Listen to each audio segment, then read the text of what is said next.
Hello বন্ধুরা, দেখতেই পাচ্ছ আজকে আসলে আমার শ্বশুর মশাই মানে বাবার আজকে জন্মদিন ছিল। তাই বেশি কিছু না করে ঘরের মানুষজন মিলে সবাই মিলে একটু আধটু রান্না বান্না করে, মানুষটার তো বয়স হয়েছে তাই কিছু আইটেম করে খাইয়ে দিলাম। আর এই জামাটা দাদুর জন্য পছন্দ করেছে আমার ছেলে। বাবা খুব খুশি হয়েছে। আজকে দুপুরের মেনুতে এইটুকুই করেছিলাম, কিছু ভাজাভুজি, একটু ডাল, তরকারি, মাংস, ব্যাস এইটুকু।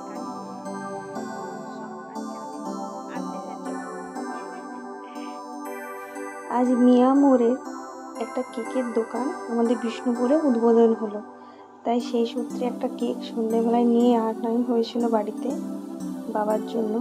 আমি আর আমার কর্তামশাই গিয়ে কেকটা কিনে এনেছিলাম। তারপরে আমার ছেলে যতক্ষণ না বসলো, দাদু তো কেক কাটবে না, ছেলে গেছিলো গানের ক্লাস। তারপরে গানের ক্লাস থেকে এসেই সবাই মিলে কেকটা কেটে খাওয়া দাওয়া হলো।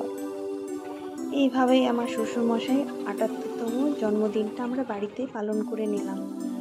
বাবার দীর্ঘায়ু কামনা করি আমরা সকলেই। বাবা এইভাবে সুস্থ থাকুন, ভালো থাকুন, আর আমরাও যাতে এইভাবে সকলকে নিয়ে ভালো থাকতে পারি, ঈশ্বরের কাছে এই কামনাই করি।